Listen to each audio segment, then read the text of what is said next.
India में गुजराती और मारवाड़ी लोग की पॉपुलेशन सिर्फ 5% है, लेकिन 50% वेल्थ उनके पास है। ज्यादातर बिजनेस लोग आपको गुजराती या मारवाड़ी मिल जाएंगे। वो लोग सिर्फ इंडिया नहीं, विदेश में भी बिग बिजनेसेस चला रहे हैं। अमेरिका में एक छोटी सी गुजराती कम्युनिटी है, पटेलर्स, जो अमेरिका में 1% से भी कम है, लेकिन 50% मोटेल बिजनेस चला रहे हैं।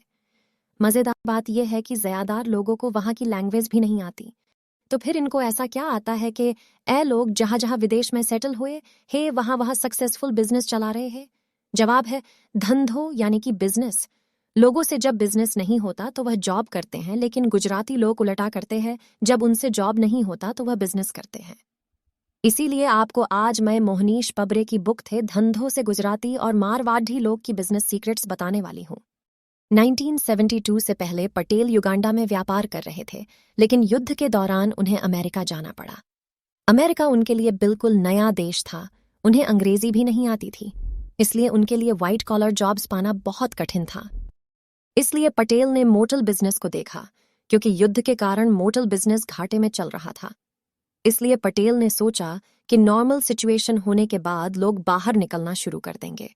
उन्होंने सोचा कि $5,000 में बिस रूम का मोटेल मिल रहा है तो खरीद लेते हैं, तो उन्होंने पैसा की अरेंजमेंट की और झट से मोटेल खरीद ली। Rule number 1, invest in simple businesses. यह idea legendary investor Warren Buffett का भी है कि इन्वेस्ट इन सिंपल बिजनेस, जिसे एक फूल भी चला सके। इसीलिए पटेल ने भी मोटेल बिजनेस को चूज किया, जहां स्किल्ड वर्कर्स की जरूरत नहीं होती। उनको बिजनेस की इंट्रिंसिक वैल्यू पता थी, क्योंकि वो एक्सिस्टिंग बिजनेस था और उसका सेल्स और आउटगोइंग कैश फ्लो और इनकमिंग कैश फ्लो की हिस्ट्री थी, जिससे उन्होंने पता कर लिया था कि इतना इन्वेस्ट करके यह बिजनेस प्रॉफिटेबल रहेगा या नहीं। तो धंधो फ्रेमवर्क भी सिंपल है, और सिंपलिसिटी में पावर है जो गुजराती और मारवाड़ी लोगों को इतना पावरफुल बनाता है। सो कहना का मतलब यही है कि इन्वेस्ट इन सिंपल बिजनेस, जो आगे जग के आपको प्रॉफिट देगा। Rule number 2, buy businesses with competitive advantage. Moat का मतलब है कोई कंपनी अपने बिजनेस में कॉम्पिटिटर्स कंपनी से अलग कर सके, जैसे कि एक्स्ट्रा कस्टमर सर्विस वगैरह, जिसे उनके कस्टमर रिपीट आते रहे। अब गुजराती आदमी है तो अपना दिमाग लगाया और पहले सब वर्कर्स को निकाल दिया और अपनी फैमिली को झाड़ू पकड़ा दी, जिससे उनकी कॉस्ट कम हो गई थी। तो उन्होंने अपने रूम चीप प्राइस में देना चालू कर दिया और कस्टमर के साथ फ्रेंडली बिहेवियर करना, जिससे उनके कस्टमर लॉयल हो गए, जो उनका मोट बन गया।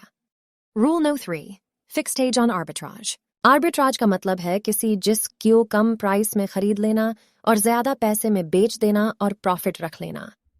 आर्बिट्राज वेरियस प्रकार के होते हैं, लेकिन first arbitrage of time, second arbitrage of place, third arbitrage of value, fourth धंधो आर्बिट्राज। धंधो फ्रेमवर्क में लोग सोच के चलते हैं कि रिस्क कम हो और रिवॉर्ड ज्यादा हो। इसलिए पटेल ने भी $5,000 में होटल बिजनेस खरीद लिया, क्योंकि उनको पता था कि $5,000 सिवा तो उनके पास कुछ खोने को है नहीं। इसलिए आप देखोगे कि वो लोग पैसे कमाते ज्यादा है और गवाते कम है। Fourth rule, invest in copycats rather than innovators. Pabre निवेशकों से इनोवेटर्स के बजाय कॉपीकैट्स में इन्वेस्ट करने के लिए कहते हैं।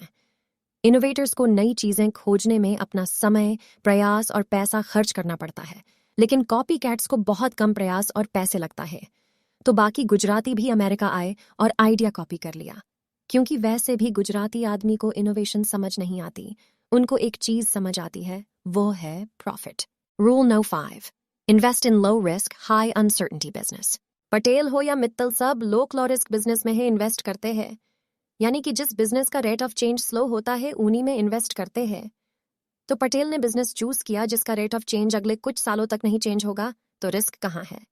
इसलिए धंधो रूल्स कहता है invest in low risk businesses.